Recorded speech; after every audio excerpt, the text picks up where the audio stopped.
မင်္ဂလာပါခင်ဗျာနေ့စဉ်ဘဝမှာစေရောကိုပါကျမ်းမာကြံ့ခိုင်ဖို့အတွက်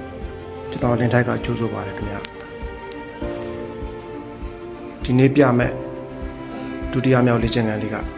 mountain climber ဖြစ်ပါတယ်ဒီလေ့ကျင့်ခန်းကဝမ်ဘိုက်ကိုချက်ရက်စေပြီးနှလုံးကျန်းမာစေတဲ့လေ့ကျင့်ခန်းလေးဖြစ်ပါတယ်plant မောက်ရက်အနေထားဒါမှမဟုတ်လက်ထောက်တဲ့အနေထားကနေစပါမယ်လက်တွေကဂုံးအောင်တက်တဲ့မှာရှိနေရပါမယ်ဒူးကိုရှင်ဘက်စီတို့တလဲစီဆွဲယူပါခနာကိုယ်ကိုငြိမ်ထားပါတင်မားကိုအပေါ်အရမ်းမထောင်ပါစေနဲ့စီးချက်မမှန်နဲ့အသက်ရှူပါစက္ကန့်30စာလုပ်ပေးပါမောင်းပန်းလာတဲ့အခါမှာမရက်လိုက်ပဲဝရိယစိုက်ထုတ်ပြီးဆက်လုပ်ပါဒါဟာစိတ်ခွန်အားကိုလေ့ကျင့်ခြင်းပဲဖြစ်ပါတယ်